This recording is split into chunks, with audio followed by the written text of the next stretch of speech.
जशपुर के क्षेत्र में पास्टरों की गिरफ्तारी ये स्वयं सिद्ध कर रही है कि प्रदेश में तेजी से धर्मांतरण आदिवासी अंचल में, शहरी झुग्गी झोपड़ी बस्तियों में, गरीब बस्तियों में प्रार्थना सभाओं के माध्यम से आर्थिक विपन्नता का फायदा उठाकर, आर्थिक प्रलोभन देकर, शिक्षा और स्वास्थ्य के नाम पर प्रदेश में तेजी से धर्मांतरण किया जा रहा है, जो आंकड़े भी स्वयं सिद्ध कर रहे हैं। ऐसे समय में प्रदेश सरकार की उदासीनता, वोट बैंक की राजनीति, जहां एक और विपक्ष और हिंदू संगठन लगातार ऐसे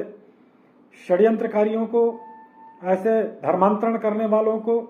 सरेआम गिरफ्तार कर रहे हैं, कार्रवाई करते हुए गिरफ्तार कर रहे हैं। वैसे समय में पुलिस प्रशासन के द्वारा, सरकार के द्वारा लगातार यही घोषणाएं होती है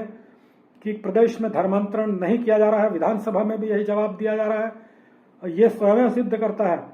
कि जशपुर क्षेत्र में जहां स्वर्गीय दिलीप सिंह जुदेव जी लगातार धर्मांतरण के खिलाफ अभियान चलाए हुए थे, घर वापसी का अभियान चलाए हुए थे, उसी क्षेत्र को फिर से जुदेव जी के मृत्यु के बाद पुनः उसे वहां पर संरक्षण देने का काम ईसाई मिशनरियों के द्वारा किया जा रहा है। और वैसे समय में जब दिलीप सिंह जुदेव जी की प्रतिमा का वहां पर अनावरण होने वाला है, ऐसे समय में शासन के नुमाइंदों के संरक्षण में पूरे प्रदेश में जहां आदिवासी क्षेत्र, बिहार, बस्तर क्षेत्र में जनता स्वयं जो है सड़कों पर आकर इस धर्मांतरण का विरोध कर रही है, ये स्वयं सिद्ध है कि ये धर्मांतरण बड़े सुनियोजित तरीके से छत्तीसगढ़ में तेजी से शासन के और इशारों पर शासन के नुमाइंदों के संरक्षण में हो रहा है। यदि प्रदेश की सरकार नहीं चेती, प्रदेश की सरकार ने इस पर नियंत्रण नहीं लगाया, कानून के अनुसार उनको गिरफ्तार नहीं किया और इसको प्रतिबंधित नहीं किया, तो निश्चित रूप से इसके दूरगामी परिणाम छत्तीसगढ़ में अशांति निर्माण होने में, कानून व्यवस्था बिगड़ने में हो सकती है। ये सरकार को स्वयं चेतना चाहिए, जिसके गंभीर परिणाम से सरकार को भुगतना होगा, ये तय है। देखिए, धर्मांतरण छत्तीसगढ़ में हमेशा एक गंभीर विषय रहा है, खासकर पथलगांव, जशपुर और कुनकुरी और वो आदिवासी बहुल क्षेत्र जो झारखंड के साथ में जुड़े हुए हैं। पिछले कुछ समय से धर्मांतरण के मुद्दे बहुत तेजी से सामने आ रहे हैं। ऐसा हम नहीं कह सकते कि जो वर्तमान में कांग्रेस की सरकार है उनके आने से धर्मांतरण को प्रोत्साहन मिला हो या धर्मांतरण की गतिविधियां बढ़ी हों, क्योंकि ये एक ऐसा विषय है, ये ऐसा गंभीर मुद्दा है जिसे राजनीतिक चश्मे से नहीं देखा जा सकता। पूर्ववर्ती भारतीय जनता पार्टी की सरकार के समय भी ये धर्मांतरण का विषय बहुत गंभीरता से सामने आया था, लेकिन चूंकि भारतीय जनता पार्टी बहुत एग्रेसिव हिंदुत्व के एजेंडे पे चलती थी, इसलिए जो धर्मांतरण या जो मिशनरीज हैं उनका कार्य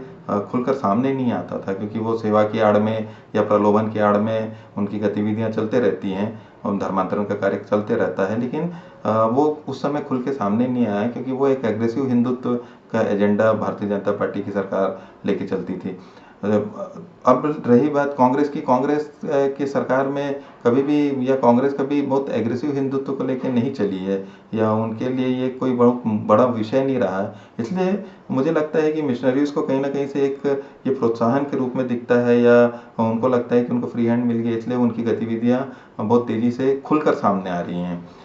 ये एक कारण है। दूसरा कारण ये है कि जो जशपुर और पथलगांव का क्षेत्र है, जो हमेशा एक धर्मांतरण के एपिसेंटर रहा है, क्योंकि आपको ध्यान होगा कि जब 55-56 में कांग्रेस की सरकार, पंडित रविशंकर शुक्ला जी के नेतृत्व की जो कांग्रेस की सरकार थी, उनने जब मिशनरीज के काले चिट्ठे को खोलने के लिए एक नियोगी कमीशन का गठन किया था, हालांकि वो उसकी रिपोर्ट कभी लागू नहीं की जा सकी। वो नियोगी कमीशन का भी जो पूरा केंद्र था, जो उनका जो कमीशन का जो कार्य क्षेत्र था, वो भी यही क्षेत्र था, जो कुनकुरी, पथलगांव और जशपुर, वहीं पर वो सेंट्रिक था, क्योंकि ये एक केंद्र है ये धर्मांतरण का, ऐसा मान सकते हैं, और यहीं से इसके प्रचार प्रसार ज़्यादा तेजी से होती हैं। तो यहाँ दिलीप सिंह जुदेव जी जो जशपुर राजघराने से आते थे, वो एक घर वापसी का अभियान चला रखा था, ताकि जो धर्मांतरित ईसाई हैं उनको वो वापस अपने मूल हिंदू धर्म में ला सकें। तो ये जब घर वापसी अभियान चलता था जुदेव जी का, तो कहीं ना कहीं से मिशन मिशनरीज जो हैं वो भारी दबाव में रहते थे। तो उसका भी एक कारण था कि मिशनरीज की जो एक्टिविटीज़ हैं वो बहुत सामने नहीं आ पाती थी, या कहीं न कहीं से उन पर एक दबाव रहता था।